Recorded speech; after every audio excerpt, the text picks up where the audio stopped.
देश के पवित्र ग्रंथ के रूप में दुनिया में जाने वाले भारतीय संविधान का अंगीकार का आज दिन है। बाबा साहब ने इस देश को चलाने के लिए, इस देश के सामाजिक और राजनीतिक व्यवस्था को मानव जीवन में उतारने के लिए भारतीय संविधान को बनाने का काम किए थे, जो आज ही के दिन 1950 में 26 नवंबर को देश के लोगों को समर्पित किए थे और उसी दिन से यह संविधान देश में लागू है। हम आज देशवासियों को बाबा साहब के संविधान के प्रति आभार प्रकट करते हुए बधाई और शुभकामना देते हैं कि आज बिहार सरकार ने इस देश में और इस राज्य में बिहार की जो वर्तमान सरकार है, उन्होंने दलित को गुमराह करने का काम दलित आरक्षण के नाम पर किया है। तो कैसे पता चलेगा बिहार के दलितों को कि 78 साल में 16 पूरा नहीं मिला तो आगे 70 साल में 20 कैसे हमको मिला। छलावा करने का काम, गुमराह करने का काम,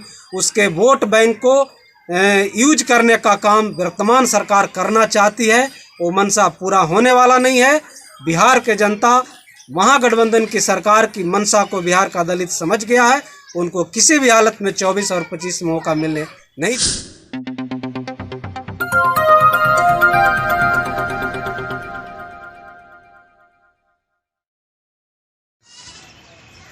आज बाबा साहब के द्वारा रचित देश के पवित्र ग्रंथ के रूप में दुनिया में जाने वाले भारतीय संविधान का अंगीकार का आज दिन है। 26 जनवरी 1950 को बाबा साहब ने इस देश को चलाने के लिए, इस देश के सामाजिक और राजनीतिक व्यवस्था को मानव जीवन में उतारने के लिए भारतीय संविधान को बनाने का काम किए थे, जो आज ही के दिन 1950 में 26 नवंबर को देश के लोगों को समर्पित किए थे और उसी दिन से यह संविधान देश में लागू है। हम आज देशवासियों को बाबा साहब के संविधान के प्रति आभार प्रकट करते हुए बधाई और शुभकामना देते हैं कि देश अमन, चैन और सुख शांति के साथ आज आज़ादी के 70-75 सालों तक जो ये चलते आया है, उसी तरह से आगे इसका भविष्य, इस देश का भविष्य आगे निरंतर बढ़ता रहे, यही हम लोग कामना करते हैं। और आज के इस संविधान दिवस के अवसर पर एक विशेष बात आप लोगों को बताना चाहेंगे कि आज बिहार सरकार ने इस देश में और इस राज्य में बिहार की जो वर्तमान सरकार है, उन्होंने दलित को गुमराह करने का काम दलित आरक्षण के नाम पर किया है, जो कहीं से भी सही साबित नहीं होता है। दलितों को किसी तरह से गुमराह करने का प्रयास इसलिए किया गया कि आज़ादी के 78 साल के बाद जो 16% रिजर्वेशन दलितों को था बिहार में, वो 16% ग्राउंड रिपोर्ट जब बिहार सरकार के लेकर देखा जाता है तो बिहार के दलितों के मात्र 3.7% ही आरक्षण का लाभ मिला। 13.3% आरक्षण बैकलॉग रह गया, खाली रह गया और उसको आज तक भरा नहीं गया।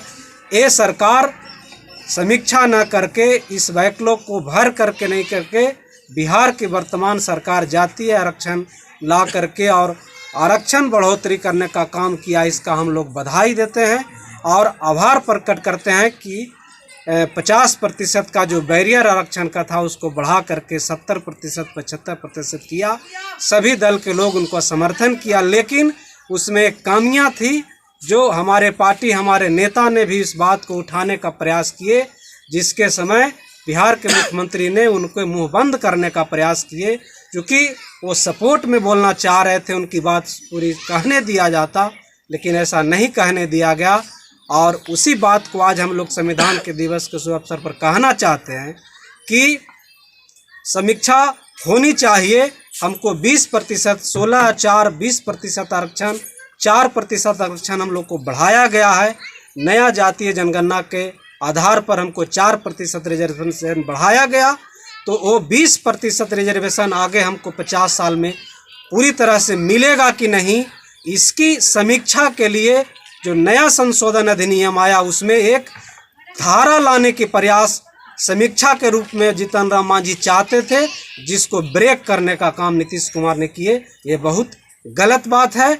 हमको कैसे पता चलेगा बिहार के दलितों को कि 78 साल में 16 पूरा नहीं मिला तो आगे 70 साल में 20 कैसे हमको मिलेगा? इसका कोई रूपरेखा जांचने के लिए, लेखा जोखा के लिए कोई धारा कानून में नहीं है, कोई उपबंध कानून में नहीं है। यही हक जीतन राम मांझी कहना चाहते थे, जिस बात को सदन में उनको अपमानित किया गया, ये बहुत गलत बात है। और आज भीम संवाद के नाम पर बिहार के राजधानी पटना में दलितों को बुला करके उनके साथ छलावा करने का काम, गुमराह करने का काम, उसके वोट बैंक को यूज करने का काम वर्तमान सरकार करना चाहती है। वो मंशा पूरा होने वाला नहीं है। बिहार के जनता महागठबंधन की सरकार की मंशा को बिहार का दलित समझ गया है। उनको किसी भी हालत में 24 और 25 में मौका मिलने नहीं जा रहा है। शंकर मांझी, राष्ट्रीय प्रवक्ता, हिंदुस्तानी अवाम मोर्चा, बिहार।